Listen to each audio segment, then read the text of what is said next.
Hey there, listeners, and welcome to the 104th episode of the Curve the Cube podcast. Now, my more astute listeners will have heard the last episode, number 103, which was labeled in the intro as 102, and been very curious about that. But in the show notes, I explained it was because what ended up being episode number 102, Veterans Day and the American Dream, was such an impromptu episode that I ended up running off to a protest and recording a bunch of audio there. And I had already fully produced Eddie Wilcox's episode. So Eddie Wilcox's episode was bumped back, but the intro still said number 102, even though it ended up being number 103. Okay, cleared that up. Now, on to episode 104 with Rolando Chang Barerro, a local and already legendary artist and activist. Whoa, has this man been through and done a lot. I mean, holy schnikes. And for my listeners with more sensitive ears, please do not let my use of the word schnikes fool you. This episode is pretty raw. You've been warned, curvists.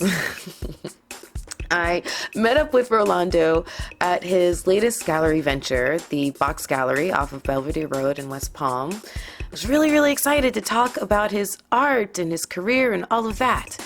But we ended up talking, yes, about that, but also about so much more.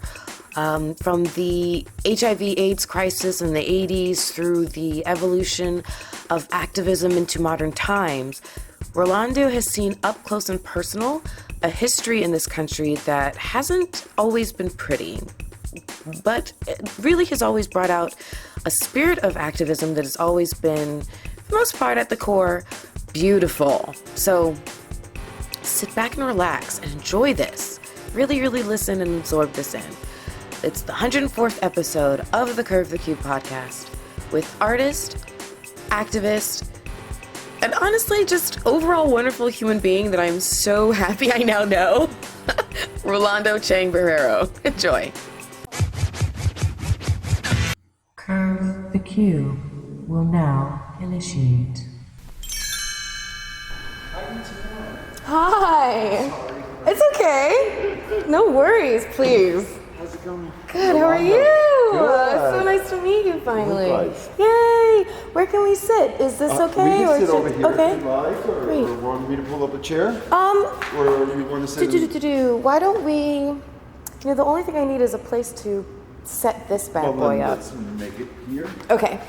Now you will get you a nice, comfortable That works. chair here. How are you today? I'm doing good. Good. I'm excited about the new exhibition. Oh. I just finished doing the lights and cleaning the floors. Yeah, because you just merged this with your other gallery, kind of, right?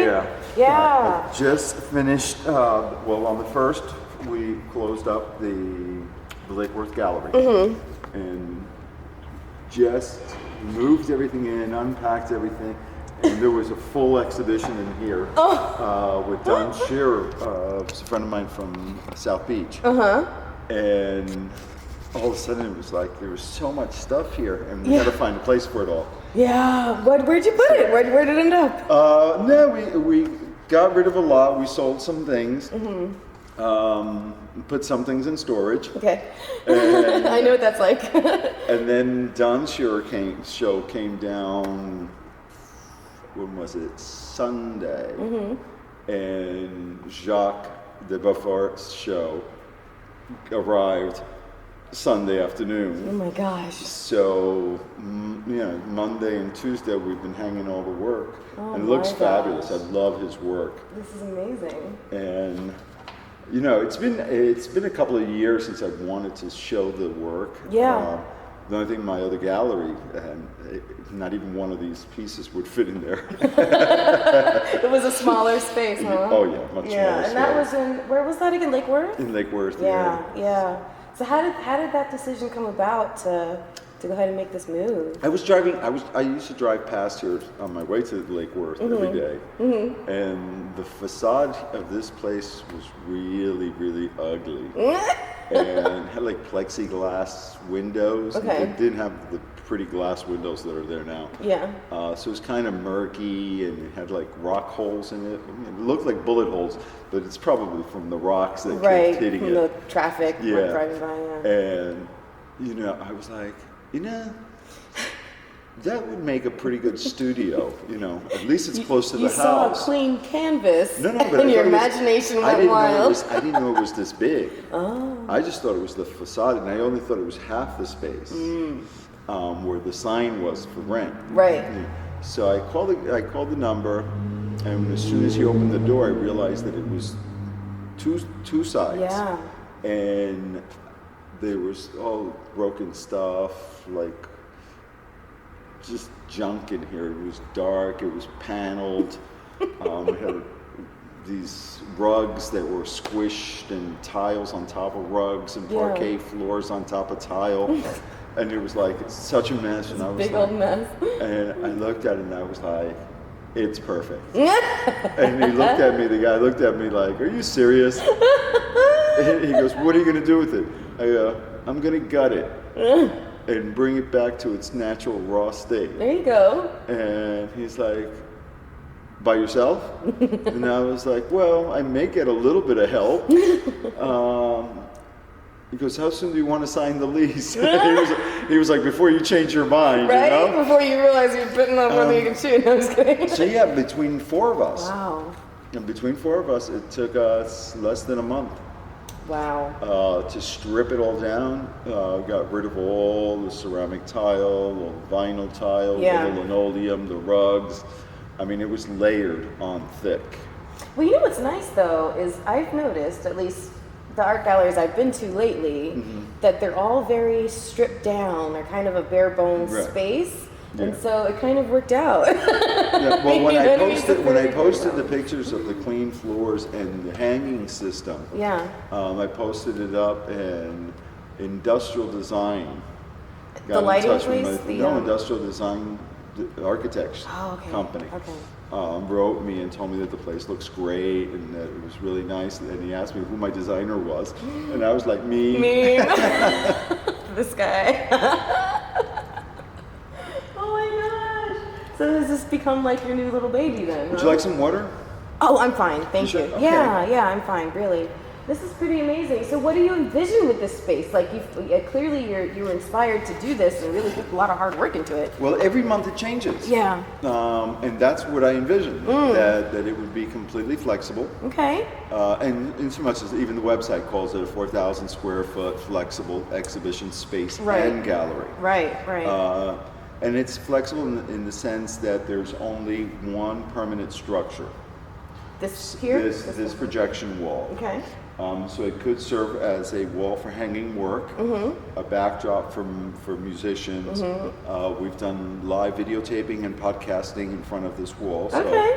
I feel right at home then. So it serves. It serves as a multi-use wall. Yeah. For photographers, if they put the sweep in front of it with the paper backdrops. Right. It's used for photography. We've had Chris Kula. Chris Bivens, he's a photographer. Yeah. He came, he was using it, and he did a photo shoot here for us during the Don Shearer opening. Wow. And we've had a big giant boat here built inside. Yeah, we had a boat in here. We've had houses built in here. What? And this Friday, we're having a big interactive performance piece. No kidding. That like interactive with people will be floating around, completely nude in you were telling me about that. Right. So it's going to be. I think most people already heard about it. It's come out in the newspaper a couple of times and stuff. So it's become exciting. Yeah. So, but it's not like one of those performance pieces where you sit down and all of a sudden it's a show. Yeah. They'll be slowly just coming and mingling and intermingling with the people and stuff. Wow. So it's going to be an interesting dynamic to see how it happens. It does sound very interesting. Oh my gosh, you're bringing me back to kind of days in New Orleans and remembering like all these fun things that sounded like that from when I lived in New Orleans, or these almost pop-up shows, and you'd go Right. and you'd be invited, and they'd be in like a warehouse or something, and then something would just start happening. Yeah, a friend of mine had thrown a party, and he invited a whole bunch of carnies just to hang out. That sounds awesome. Oh my gosh, I would love to talk to a carny. It's like it's his party, and he has all these like vagabonds walking around. That's awesome. It sounds like so much It's fun. like, it was just like a fun thing to do. It's like a real highbrow, hotty-totty party. Yeah. And you have all these like people schlepping around. and it wasn't like, it wasn't like the clowns or anything like that. It was like the workers. The actual carnies. That's hysterical. Oh my gosh, I would have loved to have been a fly on the wall. So, I mean, you've opened multiple galleries, right? Yeah. So this is, and there are other ones that are still, like you have the Activist Artista Gallery, which was how the Boynton Beach Art District started. Okay. It started off as my studio. Yeah. Activist Artist was my nickname and my original name for my gallery ever since. How did you? I was very curious about that when I saw that. I was very curious. What is activist? It's in Spanish. Okay. Activista Artista, which is activist artist. Right. And only because I did a lot of activist work, I doing a lot of civil disobedience and everything when I was in college during the AIDS crisis. Okay, gotcha. The pandemic that was devastating. Yeah. My world and almost everybody's world. Yeah. So we were doing a lot of things. I started doing stickers that said Fundamental and had Jesse Helms' pictures on it. Performance pieces called the Fabulous Fascist Fashion Shows. And I wore a big giant tutu skirt, like a little ballerina, with Marilyn Monroe portraits stuck all over it. Love it. Went into, Bergdorf Goodman's and Neiman Marcus and started screaming with a whole crew of people dressed in combat boots and tutu skirts and leather jackets. We're here, we're queer, and we're not going shopping, but we are going to use all your testers. High five. So we used all their testers, and they had to throw them all away because oh my God, the gays. Right. They're now infected and contaminated. Right. Tried the testers. That's hilarious. You go. Good for you. So we were just basically raising awareness of how ridiculous people thought of who we were. Mm-hmm. So we dressed up like stereotypical of what they envisioned. The caricature. Yeah, and like we were leather men, but we wore skirts. Combat boots. In our combat boots. So it's like, if this is what you really envision us looking like, well, here we are. Yeah. Don't we stand out a little bit? What was the usual reaction when you would go into places like that? Bust out laughing. Oh my gosh. Some would bust out laughing, some would begin clapping, Yeah. some would just move away.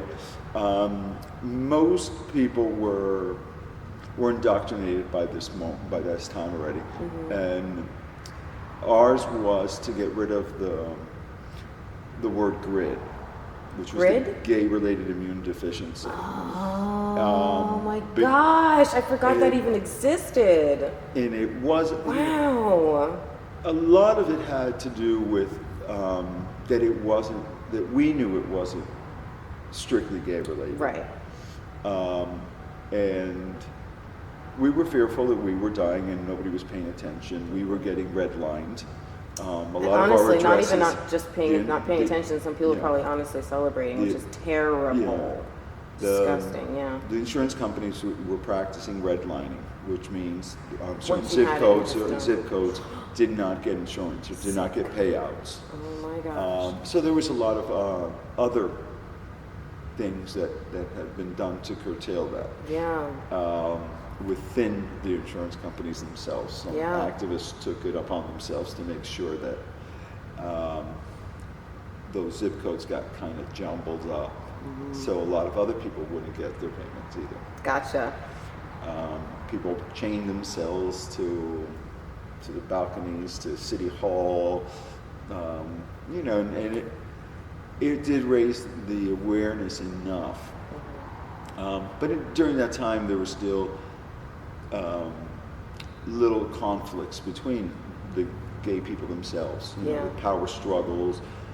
Differences of opinion of how to go about things. Gay community really did not like the aggressive nature of ACT UP, a lot of the gay community, a lot of the more conservative and closeted, primarily closeted gays that would go out to the clubs, but they would not dare be seen on the street. Too nervous. Because they were fearful, and they had every right to be fearful. Because jobs were, important. Of course. And they would lose their jobs if they were found out. It was a different time. There's a lot of ignorance. And it turned out that unfortunately it took AIDS to make gay a household word. But once you make something a household word, it takes the mystique or the fear and the ignorance away, because then people start talking about it. And that was accomplished. And I'm really happy that right now, like the millennials and all this stuff, we laugh. People my age laugh. You watch the little sissy boys holding hands and skipping together. In high school, they make the TV and they get to go to prom together. And it's heartwarming. Because they don't have to live in fear. Right. And then suddenly the Pulse happens. The what? The Pulse Club. And it happens. And it's been almost, how long has it been now? It's been a couple months now. But it all comes crashing down and it slaps us back into reality. That we still can become a target. Absolutely. Whether it was hate-based, relationship-based, whatever went through that man's mind. Was it a terrorist act, non-terrorist act? It doesn't matter. The fact of the matter is that he attacked a gay bar, primarily because it was a gay bar. Of course, And then people once again retreated. And we all went back out on the streets, and the consensus was not to hide ever. And I believe Pulse kept running its business, because if they close it, it perpetuates more invisibility and fear. Right. It lets them win even that much more. And it's a very similar response just happened last week. I got so many calls from so many friends. That they were scared. that they were scared that they would lose their marriage. Would not exist anymore. That the laws would change again backwards. I had a really in-depth conversation with a friend of mine. She was in tears talking about her fear that, she's been married, she and her wife have been together forever, and to have the fear that your relationship can suddenly be invalidated is just and it does. The thing is, it really does not invalidate it, because this will surprise most people. I don't believe in government marriage. Okay. I don't believe the government has any business in my bedroom. Okay. Or in my personal life. Why do you think that would surprise people? Because I'm gay, and most people think that all gay people are pro-marriage.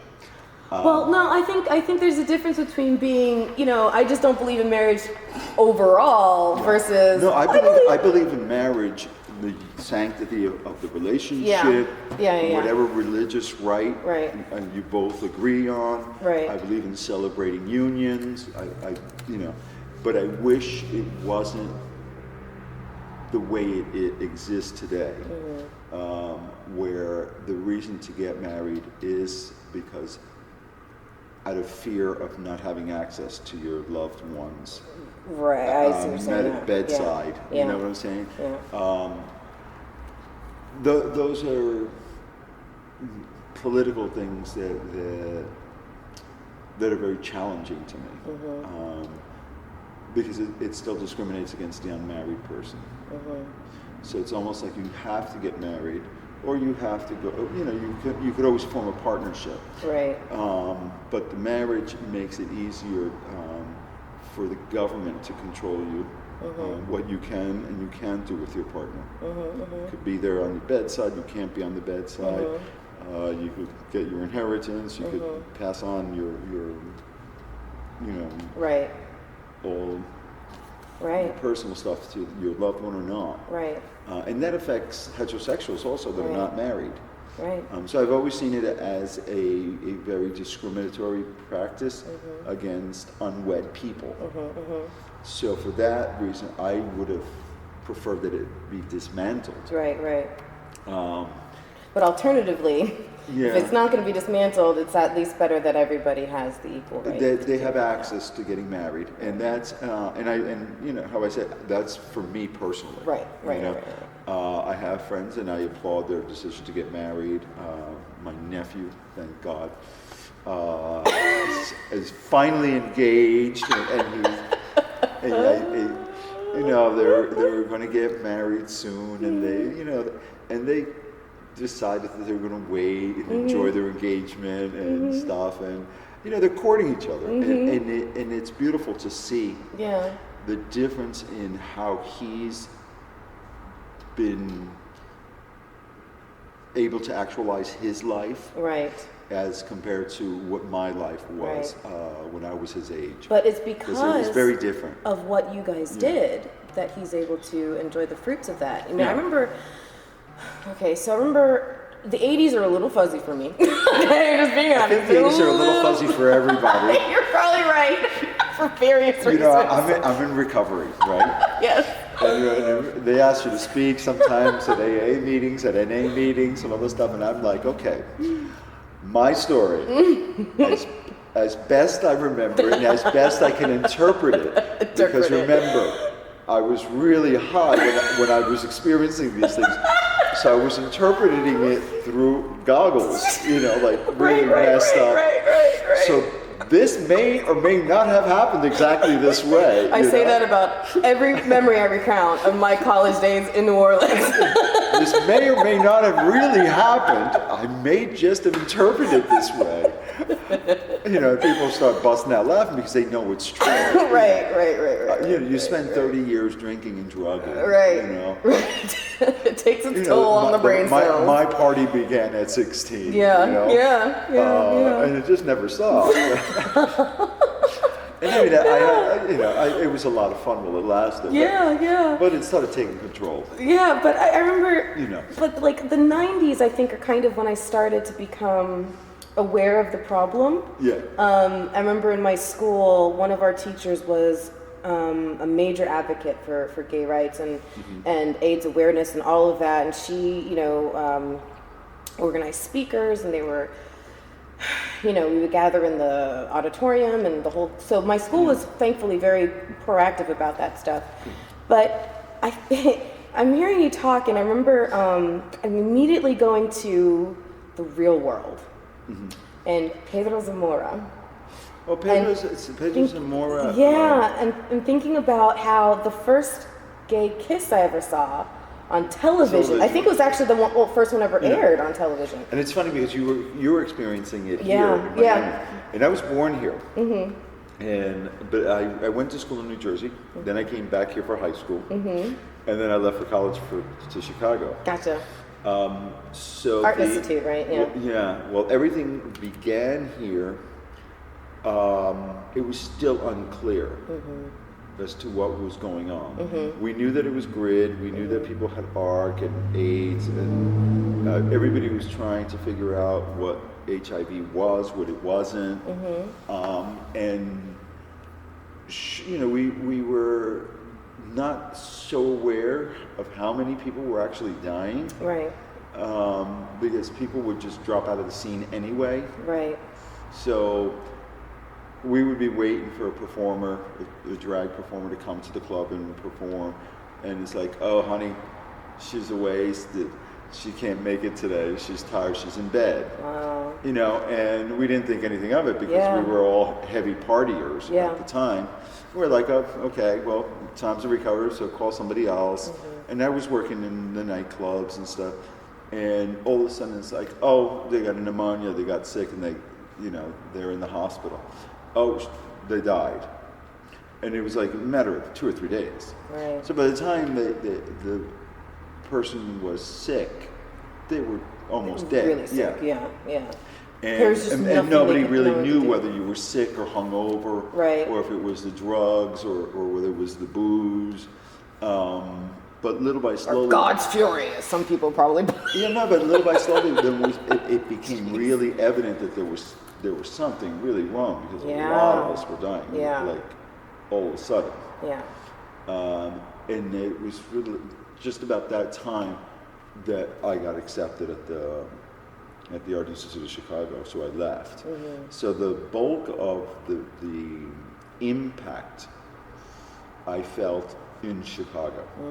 And in Chicago we had Daniel Sotomayor, which was basically the loudest activist who was HIV positive and was struggling to stay alive. And there was a lot of people that were HIV negative that were supporting and leading the groups, and women, big lesbian contingency. They were talking to us about civil disobedience, and they showed us what sound bites, video bites were, because we did a lot of civil disobedience projects. And we meet and we were trained how to do these things. Interesting. So, and then the it wasn't like a power struggle, but it was kind of the positive versus the negative conflict. We didn't want to take the voice away from the people that were positive, but to train someone that was positive at the time, they would unfortunately die very fast. So the people that would stay there, that were accustomed to what was going on, would end up going on the forefront and speaking on behalf of the people that were positive or dying. And then when people started taking AZT, the voice needed to go back to positive people. And a lot of the non-positive people that were in leadership roles took offense to. They felt like pushback.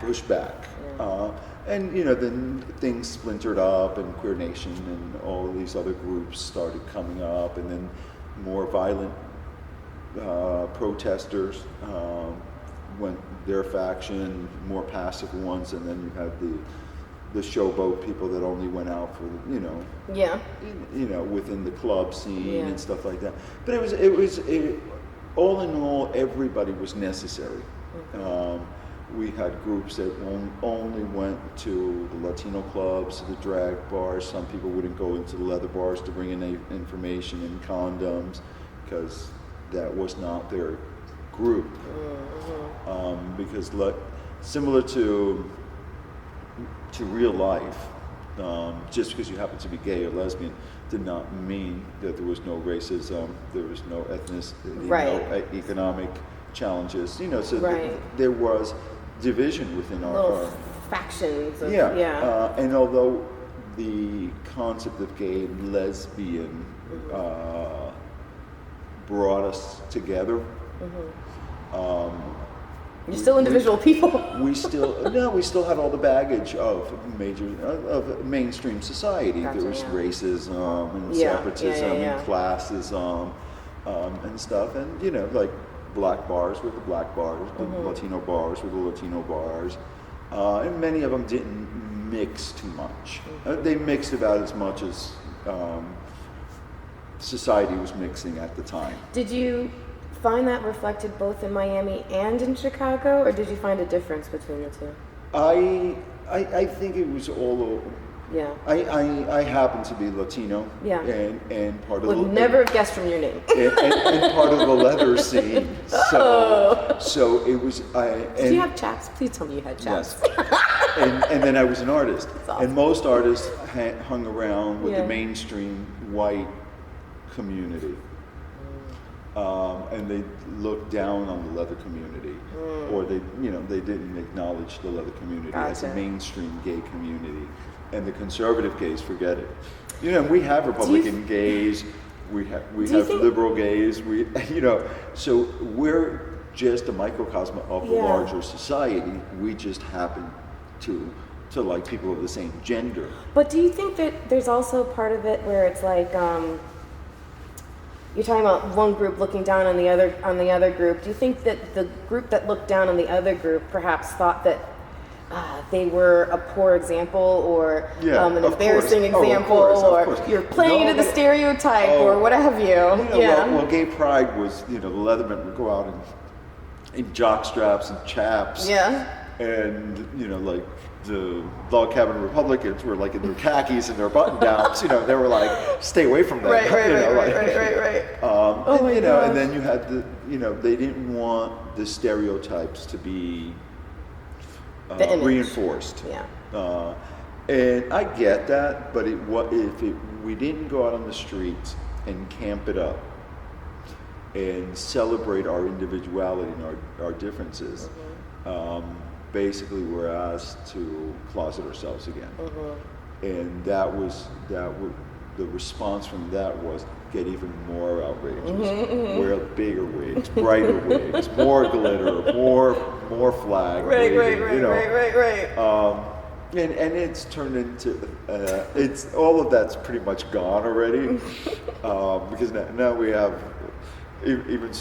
I have so many straight friends that they love to go to Fantasy Fest. Yeah. Because they get to get dragged out or glam drag. Absolutely. And let go and have fun. And they're there with their wives and they're straight. I have a friend who he body painted green and gold, I think, or green and purple with sparkles. Who does it? Who really? And he has a tutu. Grown it, like 40-something-year-old man, tutu. Yeah. Walking around with his family. Well, who doesn't like to put on glitter at least once a year? Awesome. I think everybody needs a Everybody tutu in their closet. out. Everybody needs a tutu in their closet. I agree. So one thing about art and art is a very expressive way for people to get out something that's sometimes inexpressible, right?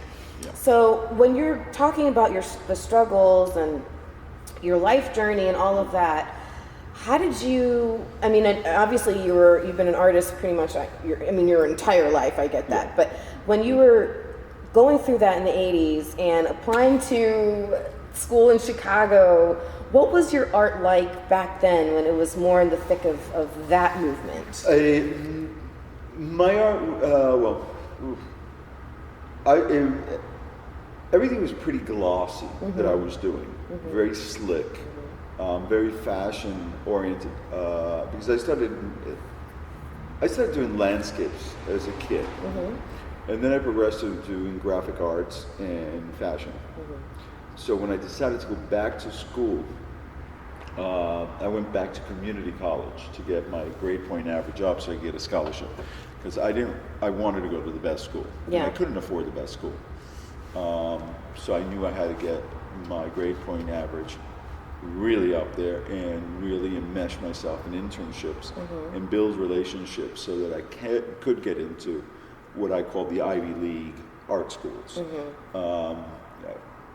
Rhode Island School of Design, the School of the Art Institute, Yale or Harvard Art History departments. Things that I really wanted. Yeah.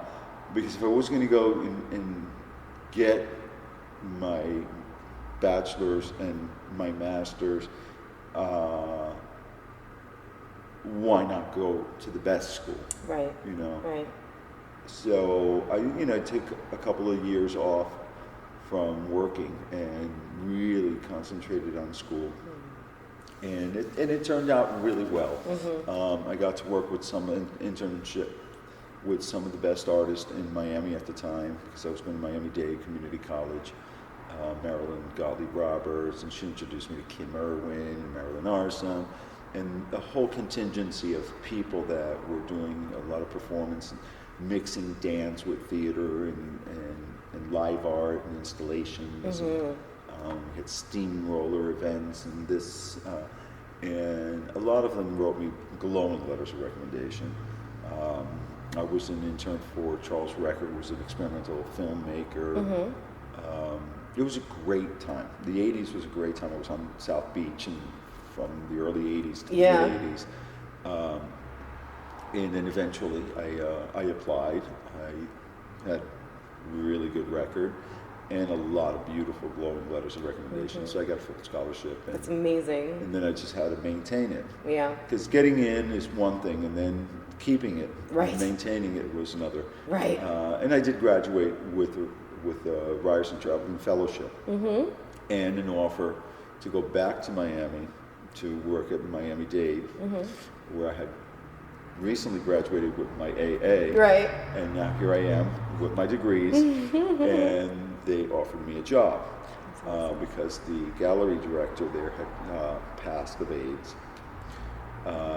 And as soon as I got back, I got a small studio in Lincoln Road again, and I did an installation, which is what got me recognized for my little bird.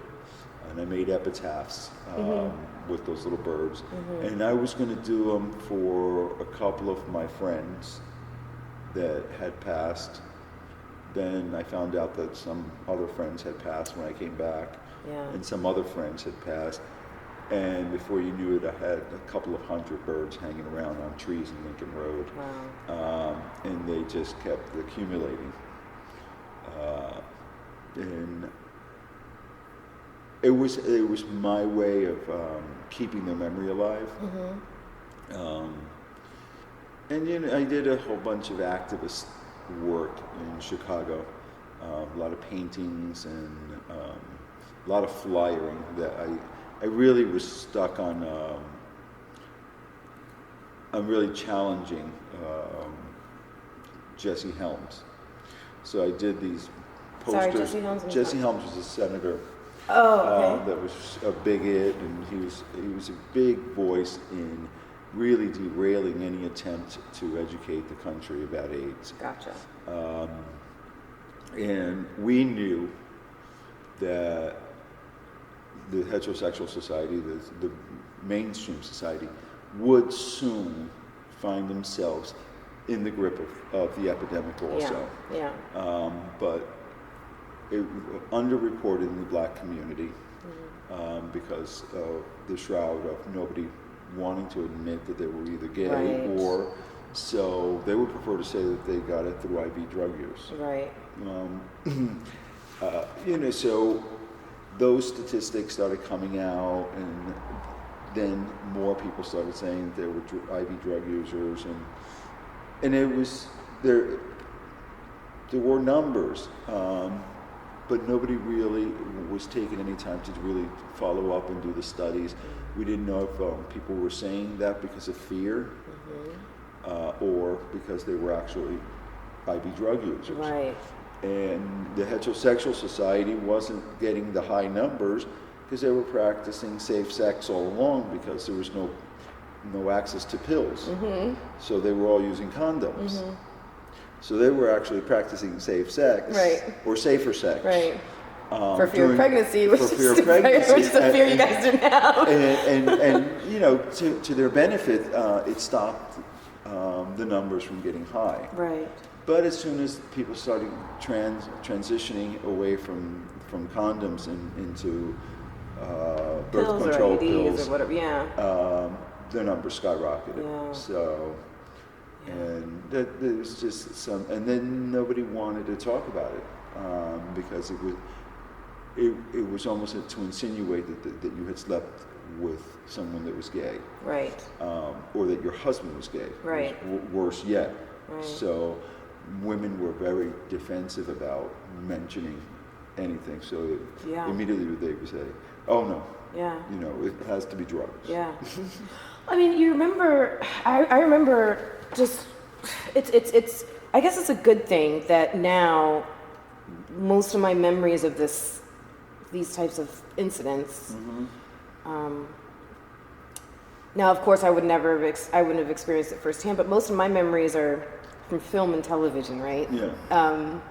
Which I think speaks to where we've come since the 80s, but you know, things like Philadelphia and stuff, right? We didn't have that. But I mean, like, you know, that we had hearsay and gossip. But what I mean is that now I feel like, you know, at least in my circles, and I feel like certainly overall in our society, we're much more accepting of the gay community. Oh, yeah. And so you know, when you see someone who on in a movie or something is, you know, hiding that they're gay, or someone finds out and they pull their hand back from a handshake because they're like, oh, you know, and almost like they're going to catch something. In the urban experience, and I'm talking metropolitan urban experience, Miami, San Francisco, Los Angeles, New York, Boston, Dallas, and high density cities. I don't see so much of that. I see it very liberal, very accepting already. Right. But this election has shown that we still live in a country that is still very puritanical, to use the correct word. Right. And that's fearful of change. Right. And the change has been going into the greater part of our country very slowly. And they got to voice themselves, and they voted accordingly. You know, they're not ready yet to accept a lot of the changes that have occurred in the urban areas. And it's not their fault that they haven't been exposed to a lot of the changes, and I think they're responding out of fear. I think there's a big part of it. And in honor of the religion also, because we have a very strong religious history in this country. See, I know why. I think I know why you you're. also have a very strong racist. I think I know why you're saying, why you say that, and the thing that frustrates me to no end is that the cornerstone, the pillar of Christian faith, is acceptance and love, and so I completely know why you're saying that, and I think the same thing. Unfortunately, I think that logic, if employed by people who think that way, it's just so flawed. But there's been so much. There's so much attack and scandalous words being used, one group towards the other, and intolerance has become key in both sides. You know, and once you attack somebody, immediately they go into the defensive. Absolutely. And you lost. Absolutely. You can't change somebody's mind if you attack them first. And if they attack you first, there's no way that you're going to be open-minded to anything that they say. Right. So I think that where we're at right now is it's going to be really challenging to create dialogue within the country. Because we know now, it's become really evident that I don't think, people are throwing the word hate around so much.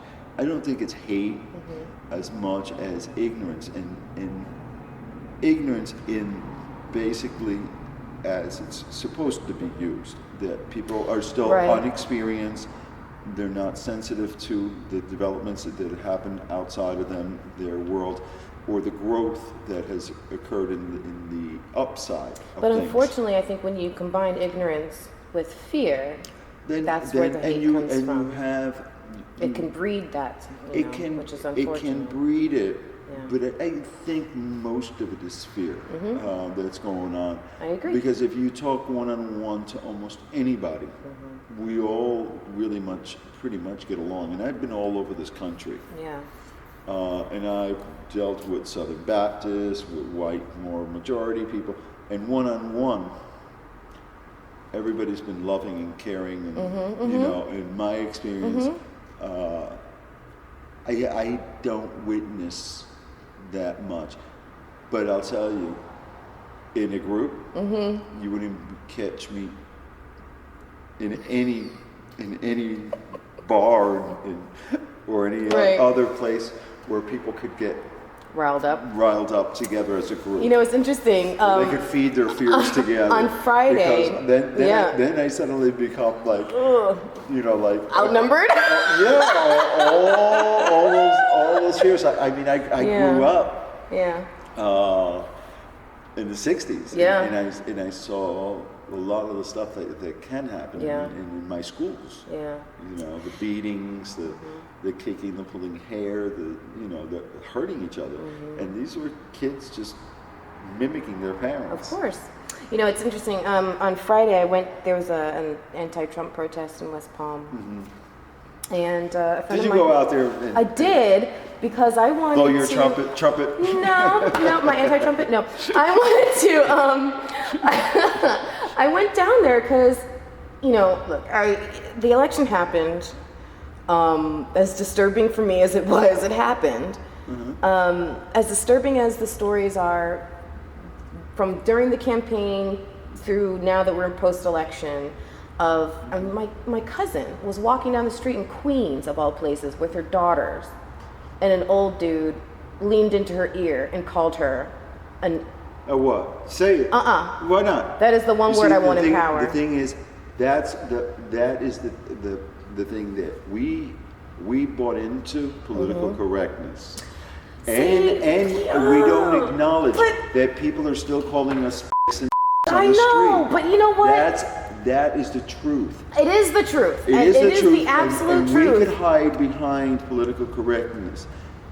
That is the only thing it's not hiding behind political correctness, Rolando. The only thing good that happened in this election is that we got to see firsthand the amount of real racism. Oh, I agree. And bullshit that we were being fed. I agree. Only because we live in the sanctity of certain little urbanized pockets. Yeah. Well, the purpose of my going down there was to bring my recorder, because I pretty much always do. Yeah. And I wanted to see if there was, because I knew there were going to be counter-protesters as well. And I wanted to see if there was any chance I could get anybody to agree on anything. So I basically went down there and I asked, I went down there and asked them like some simple questions. I think everybody agrees that they want a unified country. Yeah. You know, the thing is that certain people have been poor for too long. Some people have been undereducated for too long. Some people have been underrepresented for too long. One of my biggest comments, my mom's Chinese and my father's Cuban. We're not really part of the discrimination conversation because it's a black and white issue in this country. Most racism and most discrimination things happen, the discussions is between African Americans and the Anglos. I think that's changed a little. I think it's still the majority, but I think... When was the last time you heard an issue about the Asian Well, no. Well, no, I'll give you that one big time. But what I was going to say is... But it's, the Asian community does not get discriminated. Obviously, it does not get discriminated because it's never discussed in this country. Because it's overridden by the black-white issue. But what I was going to say is, at least for talk about Hispanics.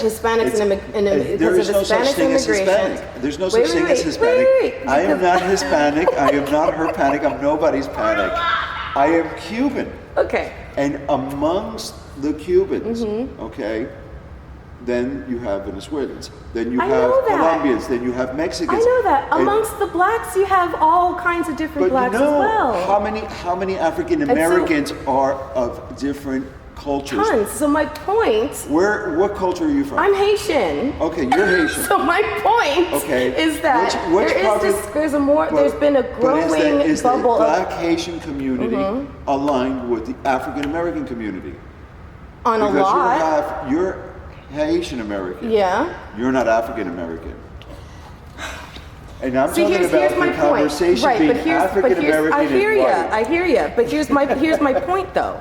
Yes, the conversation is primarily African American white. I will absolutely agree with you on that.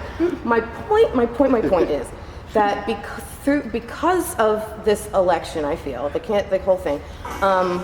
There's been a largening of the conversation about discrimination towards, and I'll say Latinos, towards Latinos and immigrants, and Muslims, and these other, not Asians yet, but Latinos, immigrants, and Muslims, these larger, swaths of people, but, so yes, there's definitely a bigger discussion that is starting to happen. I definitely think that is a silver lining for sure.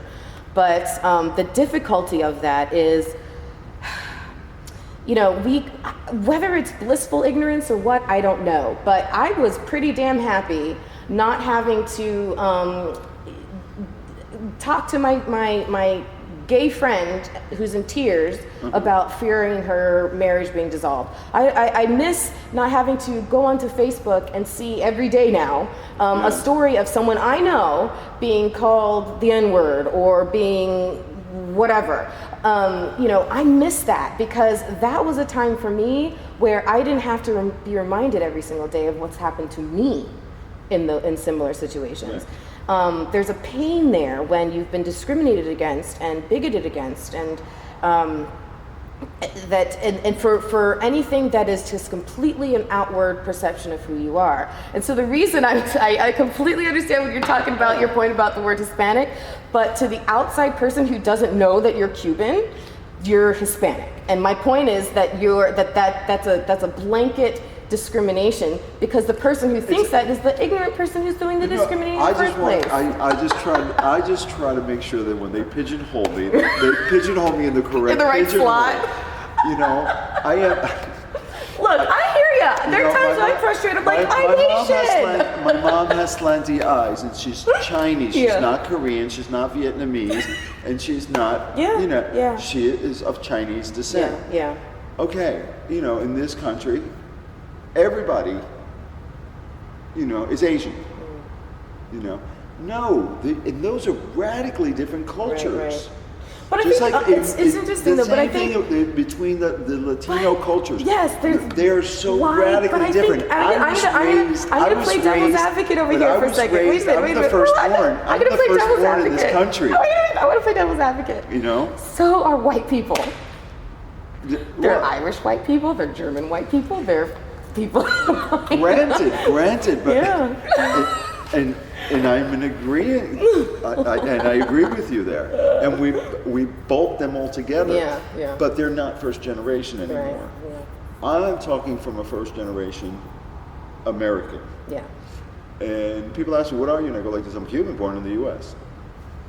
So I was raised like a Cuban. U.S. citizen, being born in the U.S. is not an ethnic group. Okay. It's a citizenship status. Yeah. I was born of a Cuban and Chinese heritage. I was raised in that culture, so I'm still Cuban. But people get insulted. She goes, "Oh my God! So you don't even say that you're American?"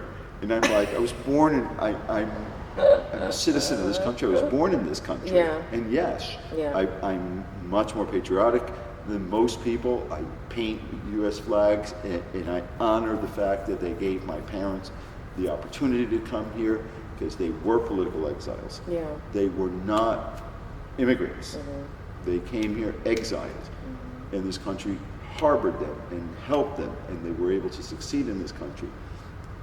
And because of that, I try to, as much as I can, to acknowledge the amount of respect that we should give our government. And when they were on Facebook and all social media and stuff, one group trying to make the other group wrong, and inverse both groups, because they were voicing their opinion. And I'm thinking to myself, they don't understand that is their God-given right in this country. If they want to go out and scream and yell, they get to, as long as they're not hurting somebody else or infringing somebody else's right. You can say just about anything you want except scream fire. Because you're creating panic. But I like watching these kids being involved. I don't care what side they're on. I mean, I spent the last maybe 15, 20 years wondering why kids were so apathetic. And finally, they got something that sparked something in them. In both groups of kids. And but that's why I wanted to be there on Friday. There's an energy there that's just... It's beautiful. To me, I think it's beautiful. And I really, I think I say in the intro, because I actually wove all that together for the last episode, and I think in the intro I said that finding, anti-Trump opinions was like shooting fish in a barrel, but finding the pro-Trumpers was hard because obviously it was an anti-Trump protest. So I was trying to find them, and there were a couple people who were there, and I just went up, approached them no different, asked them if I could ask them some questions, but there was a hesitancy there, and a couple of them just straight shot me down, and I think it's because of an assumption they were making about what my motivations were, perhaps, and it's like we've gone to a point where we can't even even if we want to come together and have a civil, I want your voice on this recorder so it can be heard, Well, even if it is pro-Trump, I want it heard. But the thing is, okay. But the thing is, this is nothing new. Yeah. When we were in the height of the demonstrations with ACT UP, we were not allowed to talk. We were told to direct to the public information officer. We had a person that was the media liaison, so that the message would not be diluted. They would ask us, "So what's your name?"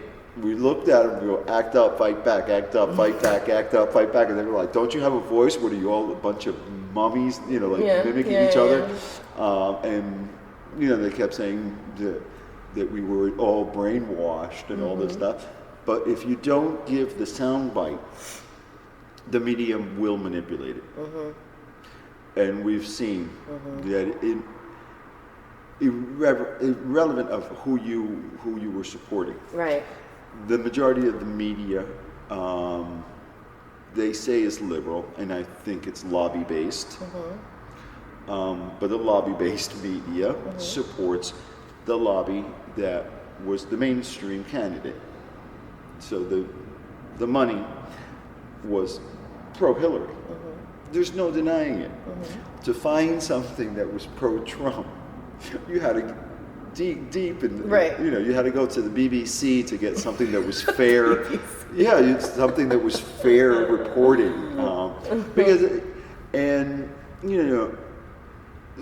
So you get to watch. So you tend to see somebody walk up with a recorder. And an obvious minority. What makes you say that, Rolando? You're female and black. And I'm also Jewish. I'm not. You're approaching. The only thing you needed to do was speak Spanish and really send them running. Puerto Rican black woman. And if you would have been holding hands wearing pink triangles with your girlfriend, oh my God, we used to joke about like the perfect token minority, minority hire was a black Puerto Rican lesbian with a lisp. You covered all protected classes, and you only had to hire one person per company. There you go. Especially if they had a limp, because then you can always check off the disabled. You had a limp or a lisp. Completely insensitive.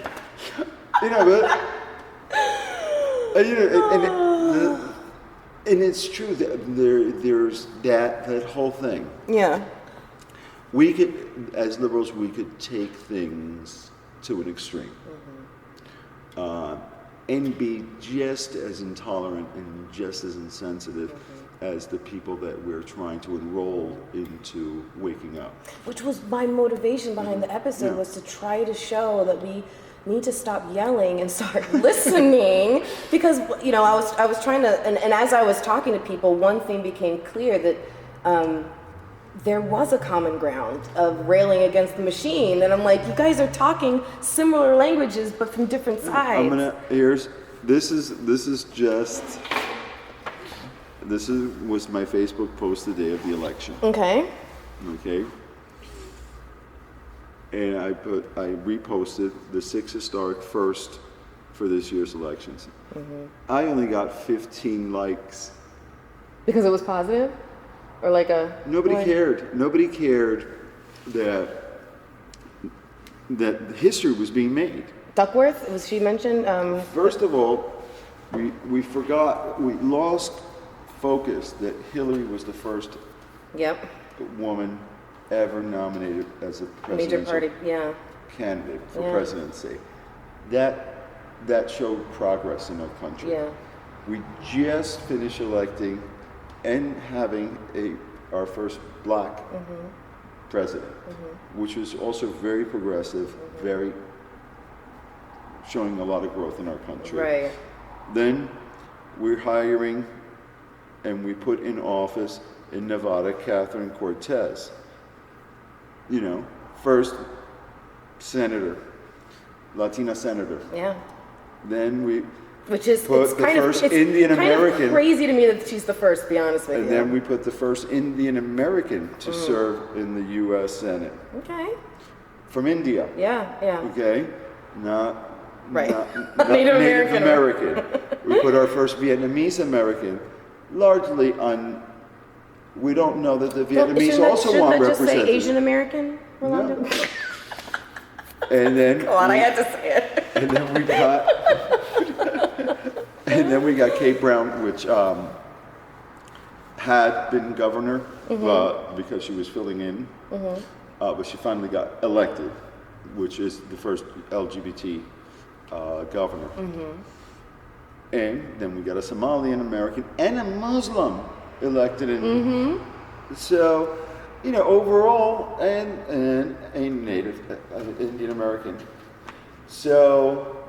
A Native American, we got Indians, we got Muslims, we got Vietnamese, we got everybody we're making first. And they were all women. Yeah. They were all women. Yeah. How beautiful is that? Absolutely amazing. You know? I love it. And nobody's talking about it. Nobody's celebrating it. You know, it's funny. I forget what I was watching the other day. But it was a comedic satire, so it was probably like, I don't know, Daily Show or Stephen Colbert or something like that. I don't know what it was. But and I'm prone to say because none of them were black or white. Wait, no. Oh. That's why we're not talking about it. Right, maybe. But what's interesting? We're not talking about it because none of the people who broke those glass ceilings happen to be black or white. No, I'm just joking. No, but you make a good point. But yeah, he was saying. You know, we've made such a historic gains with this election. More women than ever have been elected to the Senate, and they're going to say they're going to run their names now, and it was four names, and I just busted out laughing because of the irony of it. Because yes, it is true, it's historic, but dang it, 4, that's history, that's crazy. But it's a step in the right direction, right? Well, there's only been one black male and one female nominated. Yeah. Actually, there's been a couple. I think there was another one that didn't accept the nomination. Okay, interesting. In history, I forgot who it was now. Okay. But you know, and this is the 5th time that the Electoral College, which is also. I thought it was the 4th time, no? 5th time? Well, yeah. Actually, it is in reality. The historical context, it's the 4th time because John Quincy Adams was assigned. Gotcha. Okay. Because he didn't even get the Electoral College votes. Okay. All right. So he was. So you're talking about. I assume you're talking about the discrepancy between Electoral College versus the popular vote. Yeah. And nobody contested the election process before the election. Right. Now, if it needs to be changed, it should be changed because we want it to change, not as a consequence, not as a consequence to the election. Just like, you know, if it would have been the other way around, it was discussed that Trump would have attacked. Say it was rigged. You know, and that's what we can't afford to do. We can't fall into that trap. If we want to exercise our rights and change the way things are done, we could do that without slamming internationally our commander-in-chief. He's our commander-in-chief right now. Well, he's elect, you know, and if we want to lobby the Electoral College before they make their final decision, to do so, but on the basis of the merit of the popular vote. Well, let me ask you this. So but not mudslinging. Well, so you spent I don't think calling people haters. Yeah. And we know it's there. Well, let me ask you a question. What did you learn from your days as an activist in the 80s and 90s? What did you learn about that time? If you could give people advice for now and what they're trying to do now, what would you give them advice? Get off of Facebook. Okay. And hit the streets.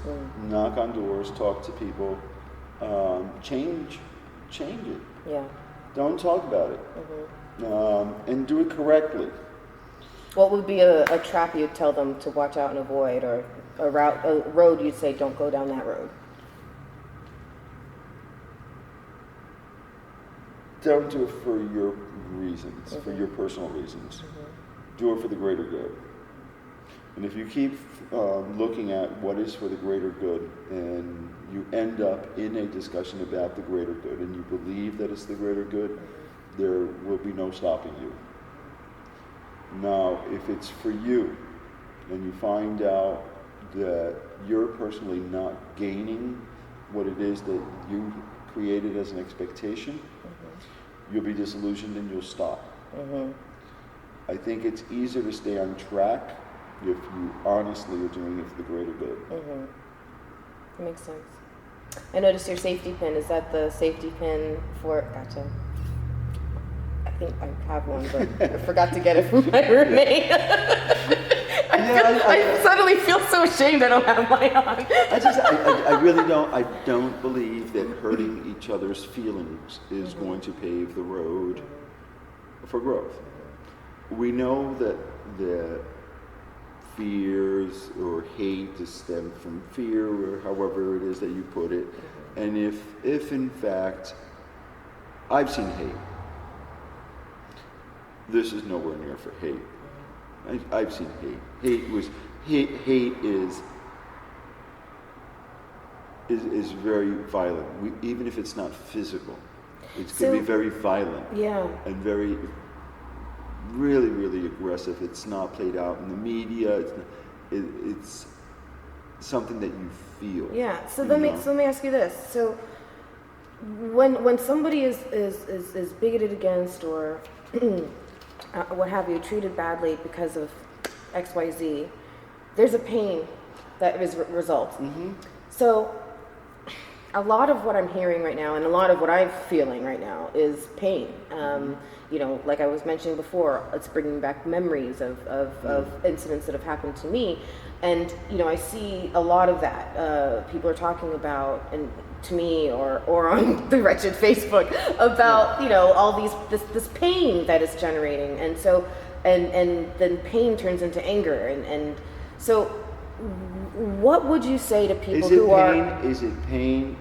My question is always, is it pain, self-righteousness, or pity, self-pity?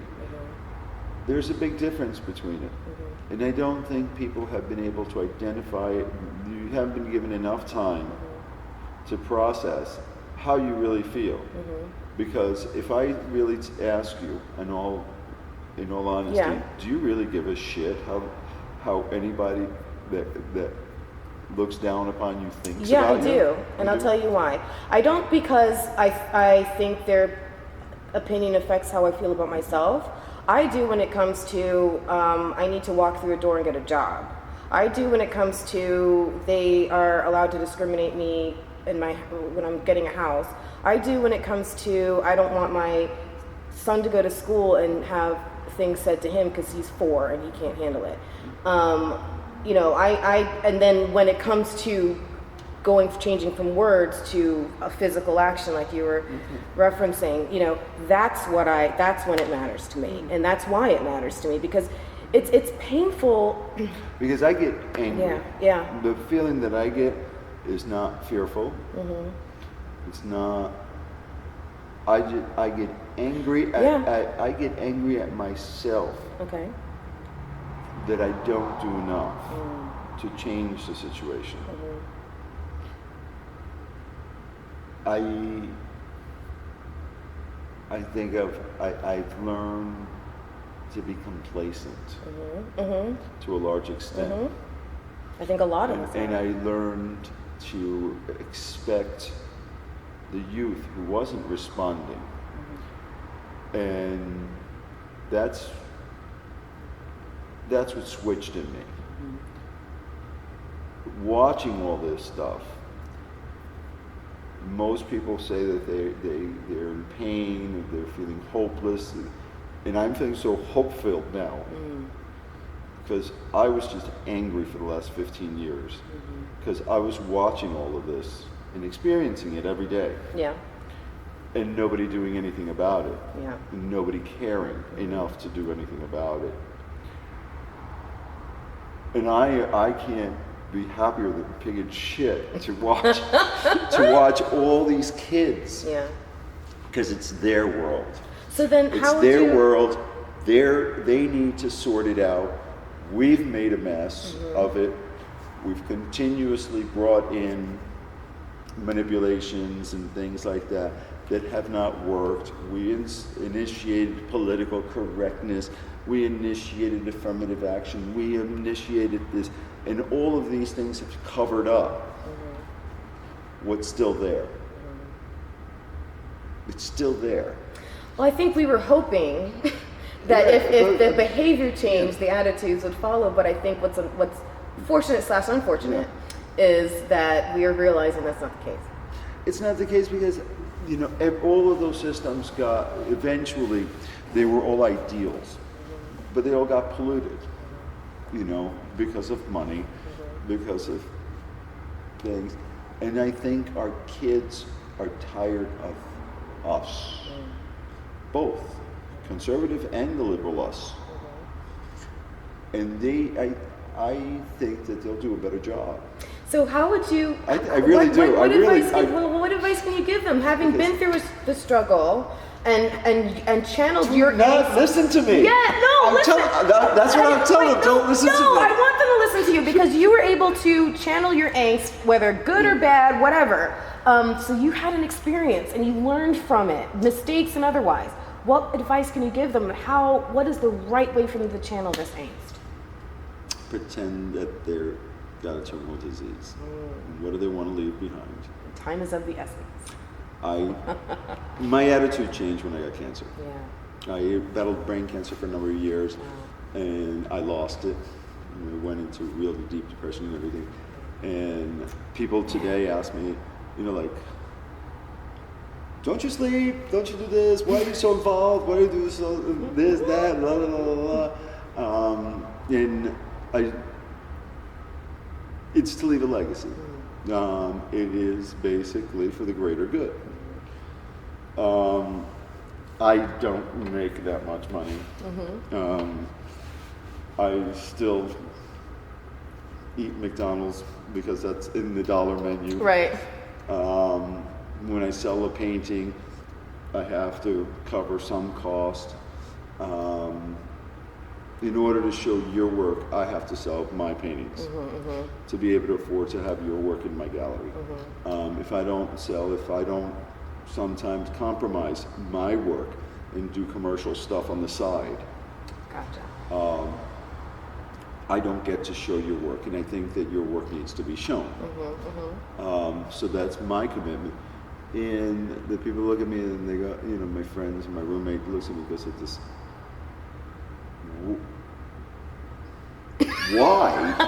why do you're such a people pleaser, you're so codependent. I'm like, I'm not a people pleaser, and I'm not codependent. Think you're just passionate? I hate that person's guts. I told them to their face, but I think their work is great, and I think their work needs to be seen, So, You're separating the art from the artist. I'm right out there. I'm honest. I put it on the line. I don't like you, but I like your work. I think. No. I love it. Because it gets frustrating. Yeah. It gets frustrating. This. It's I'm trying to lead by example. Well, it's interesting because artists, a lot of them spend their life just being artists. You're not just an artist, you're also a curator, which I feel is a very leadership, lead by example kind of a thing to do. And I'm the president of the board of I this know. organization, president of the board of that organization. I know. Organizing this festival, this expo, this, that, the other. And I mean, clearly you can't stand art. You know, it's so funny because everything that I do, I live, eat, and breathe art in every possible combination. Yeah. You know, and it is fun. You know, and I get myself in trouble sometimes. I bite off more than I could chew, and you are preaching to the choir. I talk off the top of my head, you know, and people just like are taken aback, like, "Oh my God, you really think like that?" And I was like, "I did that moment." You know? I always reserve the option to change my mind, you know. But it's interesting. Yeah. I just don't let anything really stop me today. That's good. My focus is to leave something permanent, to leave access to other people. I've been very fortunate. I've had a lot of access. Flight attendant, I got a traveling fellowship. I've been all over the country. I've been all over the world. We were raised dirt poor, but we had access to literature. And my father would read to us. He'd take us to the movies. He'd take us to the theater. He'd take us to making sure that we were culturally sensitive, even though we were pretty much dirt broke when we were kids. Yeah. But we were exposed to that, and you know, and I have spoken to Craig McInnes and Barbara Cheeves when we first opened up. I don't know if you know who they are. Craig was the co-founder of Arts Imaging. Me and him started the organization with the support of a number of different people. But basically it was me and him that spearheaded the whole project.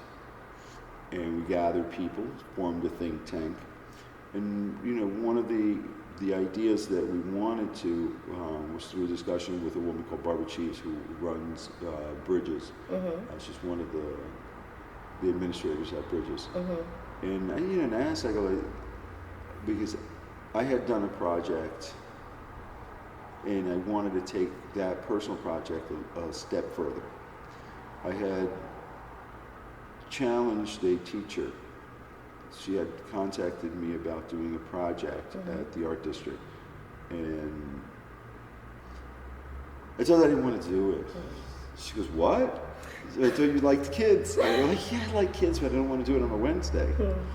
And she's like, "Well, we could do it on Thursday." I was like, "No, I want to do it on Saturday." And she was like, "Well, we can't do it on Saturday. It's not a school day." And I was like, "Well, then I don't want to do it because it's of no use. It's not going to leave a major imprint." And she was like, "What do you mean?" I was like, "It needs to be with the family." And you're putting the onus on the child to enroll the parent in what he's doing or she's doing. The kid's never going to be able to enroll a parent into understanding what he's doing in a museum or in a gallery or in an art district because they don't know what that is. Never been exposed to it. You know? And so we did it on a Saturday, and we encouraged at least one parent to come with the kid and to bring all the siblings if they could. So not only was it a parent and child, but a parent and family thing. We took them to the beach, we showed them what civic duty was, we cleaned up the beach, we brought the stuff. The whole thing. We brought the garbage with us to the art district, and with the help of an artist called Tiki Tom, who was exhibiting his work at my gallery at the time. We all put together a big giant mosaic with the garbage, and it was a manatee, and it sits in the lobby of Manatee Elementary. Wow. So the kids make something, but first they got the education of what civic responsibility was, recycling, upcycling, making art, collaborating together as a group, gifting it to their institution, their home, their safety net, their place of education, and then they're vetted, they're invested, they're vetted, they did something good, they know who each other are, and they got to know each other, and they got to know each other's parents. Which most of these kids only know their own parents at best. They got to see other people's parents, and they got to be in the beach with them. They got to work on a project. So overall, it was a great thing, and the teacher smiled. And she went so far as to contact Alcee Hastings to tell him about it. And he sent me a congressional letter of commendation and stuff.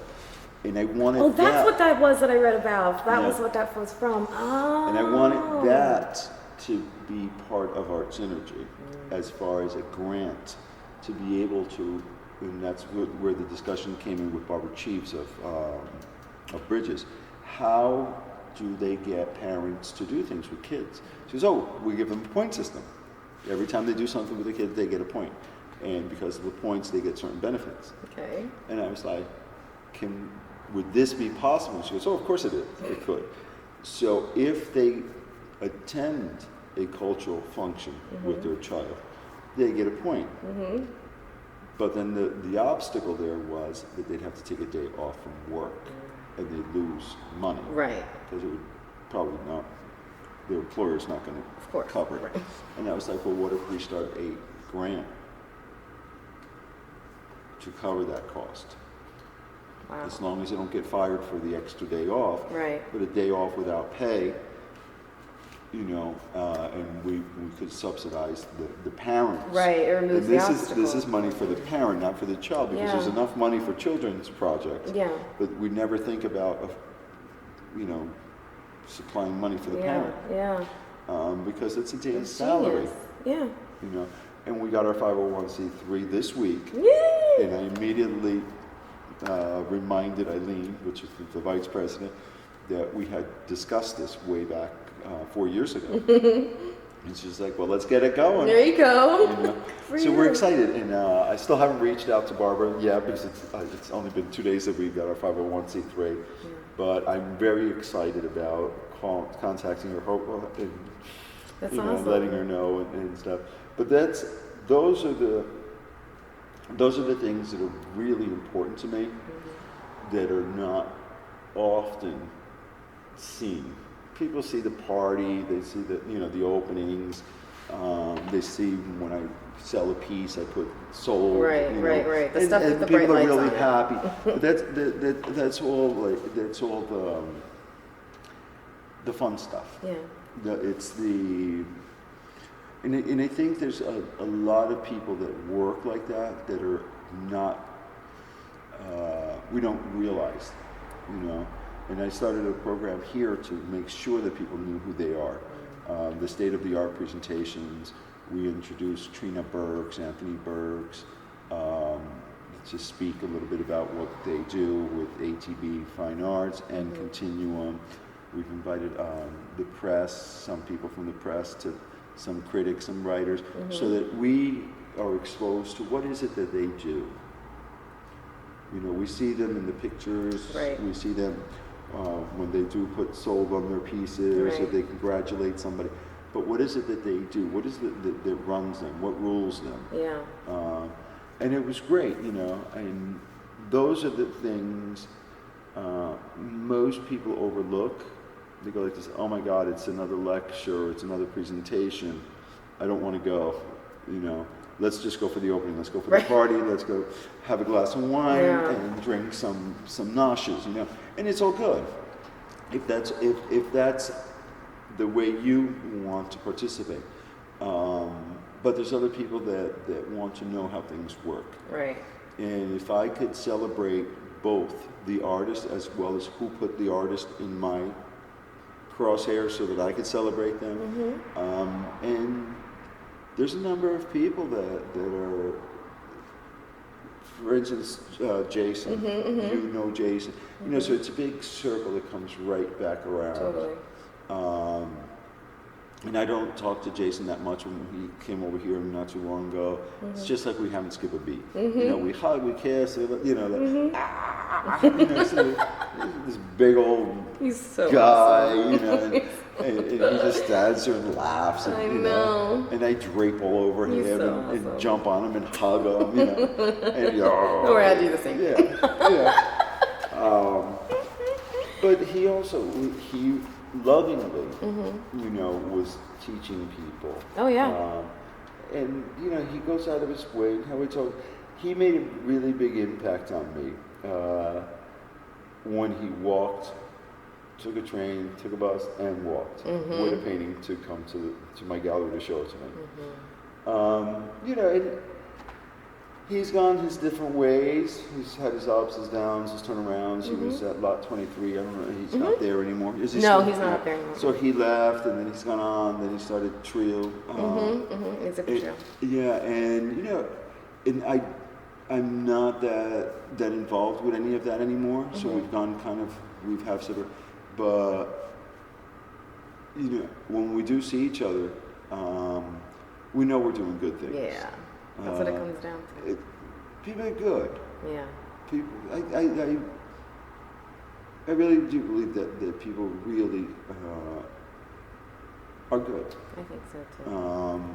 Conversations lead you to kind of sometimes gang up on people, and it's unfortunate. I get caught up in that too. When somebody goes, "Oh my God, did you see what this one did? That's horrible! Oh my God!" And we feed off of each other, and then all of a sudden you realize that it's like, Where did that all they're start? just normal. They're just human beings, you know. That, you know, and I'm guilty of it. You know, now the first one I visit, I'm like, yeah, it is what it is. You know, I goofed on some shit that somebody did, and I told them, "What the fuck are you, stupid?" You know, like, moron. Then all my New York comes out. You know. So how does this space? How do you hope this space continues to contribute to foster people to, you know, give back and grow and help others along the way? And I am still offering exhibitions to people, giving them opportunities to show in group settings. Okay. How do people reach out to you? I've had interns here contact me that they wanted to curate the first show, graduate students, and I walk them through the whole process of organizing an exhibition, selecting the work, giving it content and context, writing an essay about the exhibition, and you know, and it's like a lab. Yeah. Yeah. You know. Well, I love it, and you know, it's interesting because there are a lot of collaborative workspaces that are popping up, you know, but they're more business-oriented stuff. Right. And when I heard you describing your vision for this place, it sounded very workspace, a collaborative workspace, but for the performing artist or the, you know, non-performing artist. What's the I love it. And I seldomly say no to any idea. yeah. I say not yet. Yeah. You know, or we need to schedule it. Well, or, you know, listen. But I seldomly say no. I mean, Well, now I feel a little less special. I'm so glad you said yes to the podcast. I did, because I wanted to become a community and thriving space where, and I'm all for if you want to continue doing podcasts with other people here. Oh, you're so sweet. You know, to go set up, go over there quietly. I'll be over here. Duly noted. You know, I offered that to another group of guys that do podcasts. I've allowed another guy to do films. Vivid Arts is who you're talking about. Yeah, I'm friends with Eddie. That's actually a sister show. They're working on my website now. That's awesome. So as we kind of wrap up the episode, is there anything else that you wanted to share? I mean, how do people get in touch Cuban with you? and Chinese. I'm not Hispanic. You're not Hispanic and Asian. You're Cuban and Chinese. Duly noted. High fives there. You're great. Thank you so much. Oh my gosh, you're great. Oh, thank you so much. That was fantastic. I love that discussion. You have successfully curved the cube. Wow, guys, what an episode, huh? I mean, talk about diving deep, right? Oh yeah, we went there. We all survived. And I really can't thank Rolando enough for being so open and honest about his life and his experiences. Just phenomenal. Woo! So good. So good. All right. So this episode of Curve the Cube was sponsored by my friend and fantastic hairstylist, Janice Massey of the Janice Massey Salon. I don't know how she came up with the name of her place, but sure took a lot of hard thinking. And if you rewind back to episode 27, I actually had her on as a guest, and she was fabulous. That still to this day is one of my favorite episodes. Just had such a fun time recording that with her. So listen back, you'll learn all about her. But the Janice Massey Salon is a boutique-style hair studio. It's really the only one of its kind in West Palm Beach. She specializes in natural hair, traditional hair care, creative styling. She's really, really, really, really, really good. And she provides superb service to unisex clients. And it's a really, really friendly place. Anytime I go there, which I'm actually headed there in a few minutes, it's just so warm and everyone's chatting it up and having a good time, and it's all because of the environment that Janice creates. She's such a lovely, lovely, lovely woman. So go check her out if you have natural hair or considering natural hair. She does lock grooming, lock styling, retwists, starter locks, double twists, single twists, all the above. So find her on Instagram at Jan Massey Hair or Loda Massey. She's also on Facebook at Janice Massey Salon. So go check her out. Thank you to DJ John Hitta, as always, for the music beds contained herein. And please consider becoming a Patreon of Curve the Cube. I want this show to always remain free, so because it's such a passionate project for me to share messages like Rolando's with the world and encourage people to live a passionate life themselves. But producing the podcast, it isn't free for me. So if you would like to support the show, honestly, every little bit helps. Please visit patreon.com/curvethecube. That's patreon.com/curvethecube. And to stay up on the latest of my guests, follow Curve the Cube all over social media. Thanks, guys.